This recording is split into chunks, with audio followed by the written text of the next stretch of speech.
Gather round, everyone, and let me tell you a story to chill the bones during this beloved season of spooks. This is a story about a man who decided to review a devilish video game duology that goes by the name of Lucius I and II. These were not very pleasant games to play. They were pretty mediocre, so much so that the man reviewing them babbled, whinged, and dribbled constantly about their poor quality. By the way, the man in question was a weird mint green skeleton zombie demon thing. Now, for the unaware, it would seem like this man fulfilled his duty of covering this cursed duology. However, this could not be further from the truth, for you see, Lucius is not a devilish duology, but it is indeed a devilish trilogy. And that's about where that story ends. Okay, yeah, about a year ago, when I was going by a different character and name, I reviewed Lucius I and II. For those that don't know, these are games about you playing as the son of Lucifer, and you pretty much go around using your satanic powers to kill people in different settings. The first game took place in Lucius's mansion, where he had to kill his entire family, and most of the second game took place in a hospital. This was a series that I wasn't super familiar with prior to making that video. I've only played the second game in the past, but out of curiosity I wanted to revisit it and take a look at the first game. And well, to give you a brief Cliff Notes version of that video, I didn't like Lucius I. It had an interesting story, but it was a very poorly designed puzzle game with levels that were quite frustrating to play through. Lucius II, on the other hand, contrary to what many people say, I actually enjoyed this one quite a bit. Rather than being a linear puzzle game, this one took on more of a sandboxy approach, letting you use whatever you can find in the environment around you to wipe out an entire hospital floor. What I didn't like about it was that the story was unbelievably convoluted and uninteresting, and that the second half of the game kinda sucked eggs. Now we're moving on to Lucius III, the supposed final chapter of the series. Nothing really stopped me from reviewing this game back in that original video, except for the fact that it's pretty expensive. $20 might not seem like that much, but with how the last two games were, I seriously doubt it's worth that price tag. All the hubbub surrounding this game didn't help raise my expectations for this either. All this talk about Lucius III selling so poorly that Shiver Games had to shut their doors. I couldn't find anything to confirm or deny that. However, they've gone pretty radio silent after this game's release on all of their social media sites. I know this doesn't really mean much, they could just be really busy with another project, but still. I don't know, maybe I'm just being too cynical and jaded. Perhaps Shiver Games finally figured it out and made an absolute banger to cap things off. I guess there's really only one way to find out, right? So Lucius III picks up right where the last game left off, with Lucius and Detective McMuffin having the prophecy, which they have to open by breaking the 7 seals. Then it goes right into the opening credits with a very nicely done cover of House of the Rising Sun by Flute of Shame. Oh yeah, those are graphics, and that's McMuffin looking like he's made out of straight Play-Doh. Wow, what the fuck happened? These games always had graphics that were just passable, but sitting through this entire opening makes the first game look like a AAA title. I seriously can't believe this was released in the year of our Lord 2018. I mean, look at how this bus is driving. How do you even describe that kind of movement? It's just sliding down the road. You get a really good look at the animation too during this whole slow motion crash sequence caused by this crackhead that was in the middle of the road.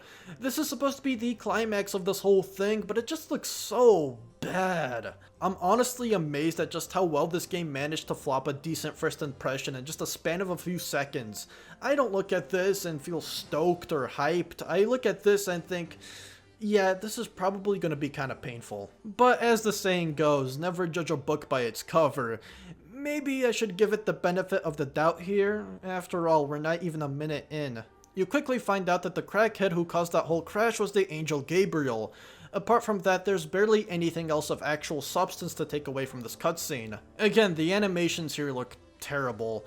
It seems like they tried way too hard to mimic natural movement, and because of that, everything that the characters do, even just simply talking, looks incredibly jarring. After this, you have to slowly make your way to Lucius's hometown, Winter Hill, but in order to get there, you have to first go through this tutorial, which strangely enough has a big focus on platforming. I don't think this is bad, but these games were always centered around solving puzzles in some way or another, and while you do get to do a bit of that here, it very much feels like it's been sort of tossed to the side in favor of platforming, which again is strange because this isn't very reflective of the type of stuff you'll be doing in this game.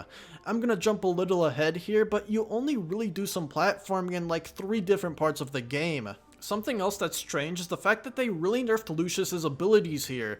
In the previous games, you had a wide variety of different powers at your disposal, like telekinesis, mind control, mind wipe, and you could set things on fire with combustion. Here, you pretty much only get to use telekinesis, combustion, and very rarely do you ever get to use mind control apart from some of the executions, which in those cases, it's handled pretty weird, you'll see what I mean. The game doesn't even let you figure out what ability would be best to use in any specific scenario. It just automatically selects the one that you need to progress forward. After this tutorial, you finally make it into Winter Hill, where you just barge straight into a backyard party with the town's entire population there. Here you're given the task of being the party's cameraman, where you have to meet everyone in the town and take a picture of them. I just want to say that this is the first 20 minutes of the game, and so far nothing has hooked me in at all.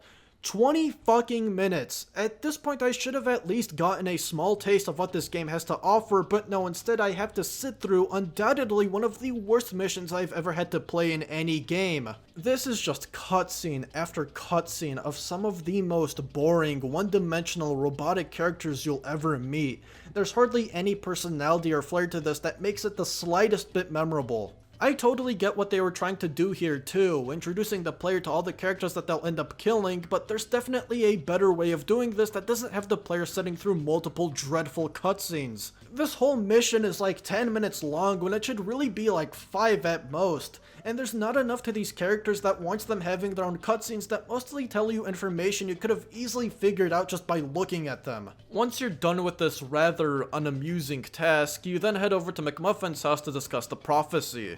It turns out that the seals can be broken after causing certain events. The first 4 are actually related to killing the horsemen of the apocalypse. However, you're not actually going around literally killing the 4 horsemen, as cool as that would be, but rather going around town and finding people that represent each of the horsemen. So for example, the mayor, our first victim, represents conquest. After that bit of detective work, you go to bed, wake up the next day, and before you head off on your little adventure, McMuffin makes you some scrampy eggs.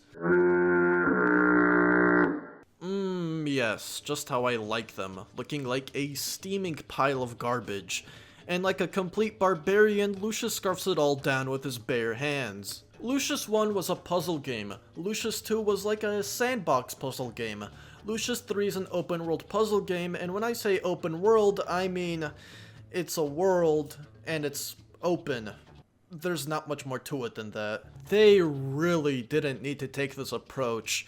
Look, Winter Hill might not seem all that big, but let me tell you, it's way too big for the stuff that you'll mostly be doing. I'm going to throw this out right now. Ignore the main objective here and just explore every location on the map and familiarize yourself with everything that's there and maybe pick up a few items if you can. Because once the game starts asking you to look for something, you really don't want to be caught with your pants down and not know where it is. Then you'd have to go on a giant Easter egg hunt throughout this entire map looking for a fucking wrench or something. Also, exploring Winter Hill is not fun. It feels like it takes ages for you to get anywhere because Lucius is so damn slow. But just like Count Dracula, he can turn himself into a bat. Except it's a raven because, you know, he's not a vampire. Yeah, if you spot any ravens, you can make them explode and collect their hearts, which upon consuming them turns you into one. It's a little bit faster than walking, but the controls here are janky and it really makes the game struggle sometimes. Also, word to the wise, make sure you deactivate this not too far off the ground because otherwise you'll die from fall damage. Conceptually, it's an interesting ability, but it quickly becomes obsolete once you can start fast traveling everywhere. Normally, I can't stand fast traveling. It always feels like you're missing out on a good bit of adventure. I mean, in any Elder Scrolls game, you could be skipping out on huge dungeons with amazing loot. Far Cry 3 doesn't really have this, but it'll keep you occupied with action that literally never ends, along with its really immersive, well-crafted tropical environment that is just the cure to my seasonal depression. However, I do make an exception with Lucius III because Winter Hill isn't any of what I just described. It's ugly, barren, and completely void of anything interesting. The map constantly suffers from terrible texture pop-ins and slow rendering. There's these bobbleheads you could collect like from Lucius II. Going off of Steve achievements, I think there's about 66 of them. You don't really have to worry about them though, but they're stupid easy to collect. You could get almost half of that total just in the first chapter. What else? There's also a junkyard that's run by this dude. Oh, hi. I'm drawing leopards. It's my favorite animal. What's your favorite animal? Where have I heard that voice before? Oh yeah, there's the remains of Lucius's mansion too. Actually a pretty neat place to visit because you'll get flashbacks from the first game by walking through here. Yeah, other than that though, there's not much to do or see here. You can also kill some of the townsfolk, which surprisingly enough includes the kids too, but that's really about it. Ooh, an invitation for a pajama party. Sounds like fun on the bun. Alright, but enough distractions, let's get back to the task at hand here, killing Mr. Mayor. You gotta head over to the city hall where McMuffin will point out that the mayor has a campaign trail he needs to go to later in the day. Make sure you pick up the little flyer that says this off the bulletin board because it'll come in handy pretty soon. You then head into the mayor's office where he and McMuffin talk about stuff. This is where you hand the mayor the flyer about his campaign trail. It'll make him realize that this conflicts with a doctor's appointment he has, causing him to reschedule his entire day. Afterwards, you gotta find a way to bait him out of his office so he can prepare his execution. You're not really given a lot of leads as to how exactly you're supposed to do this, but if you head over to the diner, you could eavesdrop on a conversation between the mayor's neighbor and the waitress, where he'll say it's pretty annoying living next to the mayor because he has a rather sensitive fire alarm. So you head over to the mayor's house, stand by his kitchen window, and telekinetically turn on his stove, causing the fire alarm to go off. He then rushes out of his office, giving you the perfect opportunity to prepare his execution. And by that I mean, in typical Lucius fashion, you just have to flip over some crosses. Also in typical Lucius fashion, the mayor dies in the most over-the-top gory way possible. And also in typical Lucius fashion, you fittingly tie his corpse to a carousel, and this is what you do for each of the 4 horsemen. Anyways, killing the mayor breaks the first seal and ends the first chapter. Yeah, I'm still not really feeling it. Apart from just how atrocious this game's opening is, the open world design feels like it works against you. It really doesn't go hand in hand with this game's linear puzzle solving objectives. Like I said, it's just too big. If it was smaller and more condensed, it'd be much easier to tolerate since everything would only be a hop skip away. There's nothing fun about running through an open field just to get to some boring location that serves very little purpose to you, then fucking off and going to the next spot where you'll be met with the same kind of disappointment. This next chapter, I'm not gonna lie, is a bit of a nothing burger.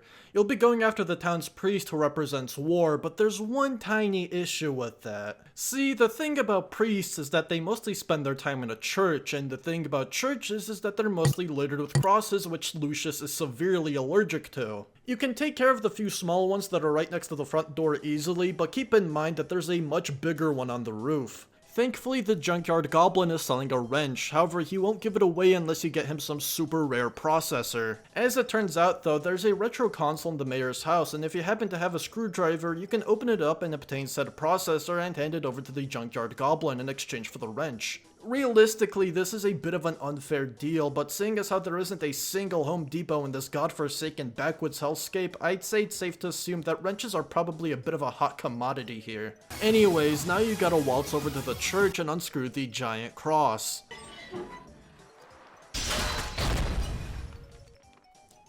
Really? Not a single living soul noticed the giant metal cross that easily weighs probably about as much as a car, if not more, just plummet straight to the ground. I mean, something like this wouldn't just happen on a regular windy day. Oh boy, here comes Gabriel again. This guy's a real snake in the grass. You run into him a bunch of times, and every time you do, he always goes on these long-winded lectures that just end up going nowhere. You get the vibe that he's supposed to be like an antagonist, but he's like the least threatening villain I've ever come across. Here he basically says, hey guys, I don't think what you're doing is such a good idea, but I'm not gonna stop you. Then why the fuck are you here? They also try to establish some backstory with McMuffin. He's like a widower and his whole family died in a car accident. It's pretty funny. Anyways, kill the priest, it's another horseman, yeah, it's the end of another chapter. While at this point you might think the game is just going to be consistently bad up until the closing credits, you'd be surprised to find out that these last two horsemen were actually pretty decent in my opinion. In chapter 3 you're going after Famine or the Judge. You gotta break into his home where you'll find a bunch of Latin text that you need to translate. There's a few places you can go to get some hints like the school or the church, but you can also go to Lucius's mansion where you can find a Latin dictionary. What you got there, kid? Oh my gosh, it's you again? You remember how I said this dude likes to go on long lectures that don't go anywhere? Yeah, well, I wasn't kidding. This is a 4-minute long cutscene where this man just recaps like the first 6 chapters of the book of Genesis. You can't expect to pull players in with something like this. 4 minutes isn't really that long, but when it's 4 minutes of just a long-winded biblical story, those 4 minutes feel like a fucking eternity. They even take these weird artistic liberties with the story, like how God is apparently a bearded man with glasses and that for some reason Gabriel refers to Jesus as Jesse. I don't understand how these guys completely nailed storytelling in the first game and just continuously fumbled after that. Lucius I had a captivating story with characters that actually felt like characters. Interactions between them felt real and believable. They'd have their own conflicts, struggles, and some of them even had their own arcs. This shit was interesting, it's what made me want to stick around. Lucius III just loves to spam you with cutscenes with these cardboard characters that don't even have all that much depth to them, and just the amount of information that is crammed into these in the dullest, most uninteresting way possible. Much like how it was with Lucius II, I'm sorry, I could not give a single ounce of shit about this game's story. Moments that were supposed to be big, serious reveals turned out to be laughably bad. There is just a clear lack of polish on all fronts here. I mean, Christ, McMuffin has this dramatic internal dialogue with his family at one point, and they couldn't even get or reuse a voice actor for his wife. They just used text-to-speech. You really can't make this shit up. However, don't get things twisted. I did say that this chapter wasn't so bad, and apart from this game's shoddy attempt at storytelling, it really isn't. This is when I realized that it feels like Lucius III takes a lot from the first game, and it actually improves a lot of what was flawed in Lucius I. You've still got your fair share of vague journal entries, as well as those annoying riddles that tell you jack shit, but there are some moments, especially in this chapter, where you're given just enough information to get an idea of where you're supposed to go, but not enough to fully guide you through the entire level. It strikes a nice balance, and it actually makes puzzles like these pretty engaging and fun to solve, unlike in Lucius I, where they were almost frustratingly confusing at times. By far the best part of this whole chapter is what translating this Latin text eventually culminates into, which is a pretty interesting and cool book puzzle that will lead you into the Judge's satanic dungeon. Hey yo, I'm here for a pajama party? Yo, what the fuck? Speaking of Lucius I, this next chapter is one huge callback to the Peeping Tom mission where you had to kill one of the maids by using your telekinesis while watching her through a bathroom peephole. Here you're going after the last horseman, Death, or the town's motel owner who is a suspected serial killer. I do like this chapter, but admittedly there's not a lot to write home about here, and it's also the shortest horseman chapter, being only around 10 minutes long if you decide to fast travel. All you really do is just creep around this dude and see what his daily routine is like, which is just typical textbook psychopath shit. You know, like talking to your dead mother's corpse, having a severe case of split personality disorder where his alter ego is his dead mother, and even killing one of his motel guests Norman Bates style. Most of this is observed by using his pervy peepholes that look into the guest's room, much like the aforementioned mission in the first game. Killing this dude starts the biblical apocalypse as it is foretold in the Book of Revelation, and many of the remaining townsfolk seek refuge in the church. This is where he'll kill them off. Don't get too excited about this, because these last 3 chapters are just completely rushed through. Anticlimactic is the best way I could describe the second half of the game. This whole mass church execution is just you simply clicking on everyone and setting them on fire while they slowly try to tackle you. After this, you meet up with McMuffin, who now suggests that you should kill Lucifer because you've done so much dirty work for him only to be paid with absolutely nothing. Unfortunately, Lucifer hears this entire plan and ends up killing McMuffin, then grants Lucius for scheming against him. Now he's left to rot away like every other living mortal soul on the planet. Luckily, there's still a way for you to get back at Lucifer, as it turns out that ceremonial dagger that was used to kill Lucius's grandfather in the first game turns out to be Lucifer's only weakness, and it's right where we left it. What's even more convenient is that there's an elevator that goes straight down to hell in the town cemetery. You know, I don't even know how to describe this final boss fight with Lucifer. It's not a fight, and it's not even really a boss. All you have to do is jump on these floating platforms that you kinda snap to, make your way over to Lucifer, and the entire fight is just a cutscene. Yep. Lucifer threatens to kill you, Gabriel jumps in last minute and backstabs him, and then he takes you to heaven. The end. I wish I could say more, but like, what the fuck? There is a second ending too that, funnily enough, has absolutely nothing to do with you going out of your way and killing any of the side characters. Instead of ignoring the dagger laying on the ground, you could pick it up and backstab Gabriel, and then you take Lucifer's throne instead of going to heaven.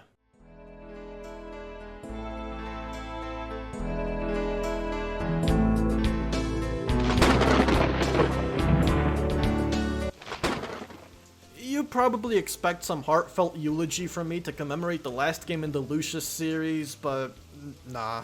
This game gets an E, and to be brutally honest with you, I don't think I'll miss Lucius at all. In retrospect, it kinda seems like Shiver Games never figured out what they wanted to do with the series, with every entry being so radically different from the last with barely any cohesion to hold things together apart from a story that gradually got worse. Surprisingly enough, Lucius III felt more like a sequel to the first game than being a successor to the second, with the amount of references that were thrown in here as well as the gameplay completely erasing any trace of player freedom apart from exploring Winter Hill and killing the side characters. In some ways, Lucius III does show genuine improvement over the first game, with the puzzles being way more enjoyable, but unfortunately also brings a slew of its own issues that quite frankly puts it on the same level as the first game.